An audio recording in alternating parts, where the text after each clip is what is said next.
Hello viewers, আজকে আমি মাঠে যাচ্ছি ঘাসের জমিতে সার দিতে। তো চলুন যাওয়া যায়। ঘাস কাটার পর থেকে এখনও জমিতে কোনোদিন সার দেওয়া হয়নি, তো আজকে আবার নতুন করে সার দিব। সার দিলে কি হয়, ঘাসগুলো অনেক দ্রুত বাড়ে এবং খুব দ্রুত কাটার উপযোগী হয়। ঘাসের জমিতে আপনি যত সার দিবেন ঘাস ততই দ্রুত বাড়বে। এই জন্য ঘাসের জমিতে প্রচুর পরিমাণে সার প্রয়োগ করতে হয়। আমিও মাঝে মাঝে দিই, কিন্তু অনেক দিন যাবৎ দেওয়া হয়নি। ঘাস ফুরিয়ে যাওয়ার পর থেকে অনেক দিন যাবৎ মাঠে আসা হয়নি, তো আজকে আবার আসলাম জমিতে সার দিতে। তো চলুন যাওয়া যাক। এই ঘেরে অনেক সবজি চাষ করা হয়েছে, দেখুন ঢেঁড়স হয়েছে এবং সামনে আপনাদের দেখাবো আরও কী কী আছে। তো চলুন যাওয়া যাক।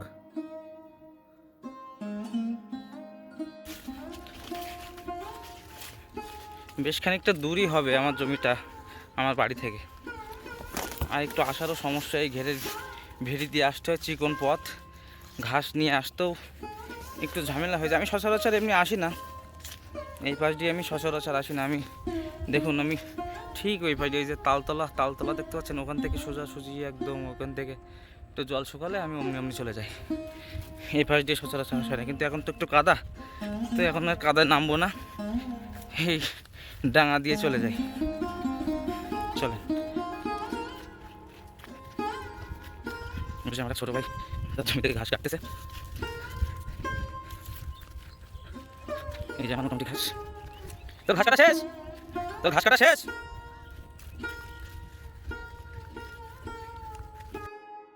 আমি আমার ঘাসের জমির পাশে প্রায় চলে এসেছি। এই দেখুন আমার ঘাস।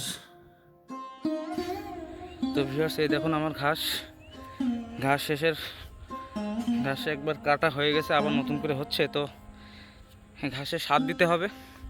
তো আজকে আমি সার দিব ইউরিয়া এবং সাথে দেবো থিওবিট। ইউরিয়া আর থিওবিট একসাথে দিলে কি হয়, ঘাসের গ্রোথ অনেক বেশি হয়, ঘাস দ্রুত জন্মায় এবং বড় হয়। এই জন্য আমি এগুলো আজকে দিয়ে দেবো। এই যে দেখতে পাচ্ছেন এই পাশে, এটা আমাদের পুরো এক বিঘা জমি। আসলে প্রথমে তো আমি ঘাস লাগাই নাই, প্রথমে তো আমি ঘাস লাগানো হয়নি, ঘাস কিনে খাওয়াতাম। তো তারপরে যেহেতু অল্প গরু ছিল, ওই জন্য আমি এইটুকু লাগাইছিলাম ঘাসটা। কিন্তু এখন গরুর সংখ্যা বেশি, আমার ঘাসে হচ্ছে না, ঘাস কিনে আবার আগের মতো ঘাস কিনে খাওয়াতে হচ্ছে। তো এটা আরেকজন করে, আমাদের জমি ইজারা দেওয়া। তো এটাও আমি মোটামুটি নিয়ে নেবো এবছরটা ধানটা করে নিই। উনি যেহেতু পরিষ্কার করছেন, এই দেখুন উনি এগুলো পরিষ্কার করছেন, এখন তো জমিটা নেওয়া মানে ঠিক হবে না, অভিশাপ দেবে আর কি। তো এই জন্য আমি এই 10 কাঠাও নিয়ে নেবো। মোটামুটি এই পুরোটাই আমার যদি ঘাস থাকে, তা মোটামুটি আমার ঘাসের অকলন পড়বে না আর কি। মোটামুটি ঘাস পাবো, মোটামুটি সারা বছর গরুগুলোকে ঘাস কেনা ছাড়াই পর্যাপ্ত ঘাস খাওয়াতে পারবো। তো চলুন সারগুলো মিক্স করা যাক।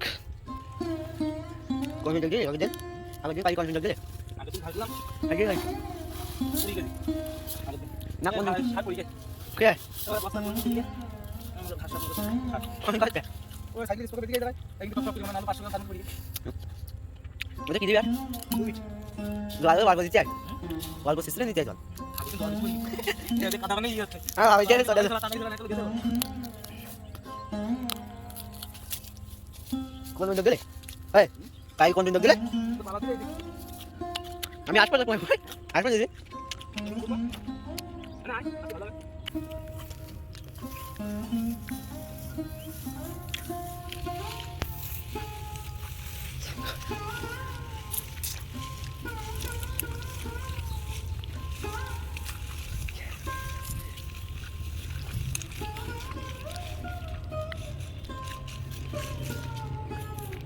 বেরিয়ে বাদ যাবো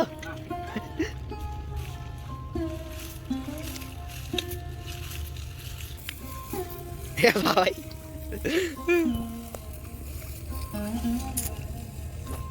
আমি আসি গাড়ি আসবি বুঝা ও বুঝা কথা বান্ধে নে ভিডিও করছি তুই কান্দা চলি না কান্দা তুই খেতে যাও মামা ডাক দে ডাক দে ডাক দে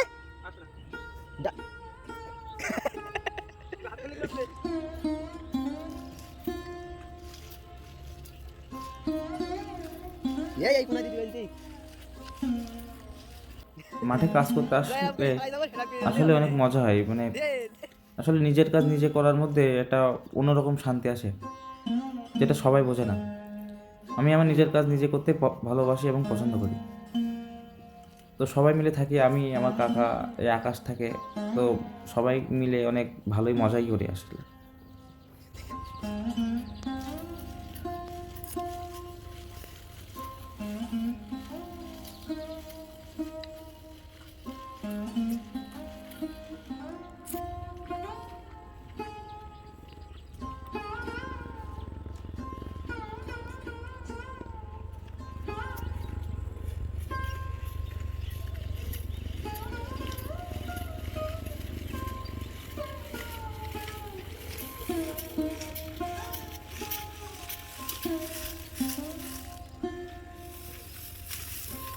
এই দিদি না একবার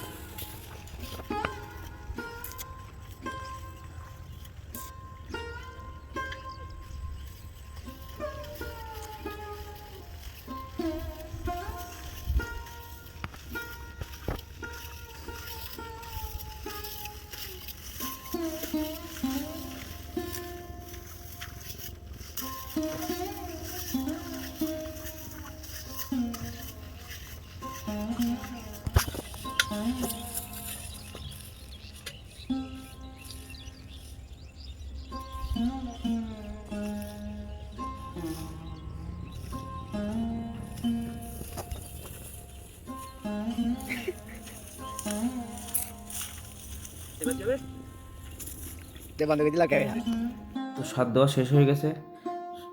তারপরে দেখি কাকা আসতেছে এবং কাকা এসে বলতেছে যে যে এই পাশে একটু সার বেশি করে দিতে, যেহেতু এই পাশটায় ঘাস একটু কম হয়েছে, এই জন্য একটু এই পাশটা একটু ঘাস বেশি করে দিতে।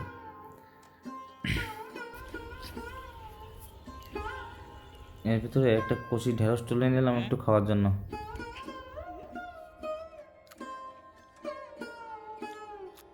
ঢেঁড়স খাইতে খাইতে দেখি যে আমাদের গ্রামের 3টে ছেলে এখানে পানি সিংড়া তুলছে, তো আমি বলাতে তারা নিয়ে আসলো সাথে সাথে। এর নাম নাইফ। তো মোটামুটি অনেকগুলোই পানি সিংড়া দিয়েছিল, তো আমি, আকাশ এবং কাকা এগুলো খুব ভালোভাবে খেলাম।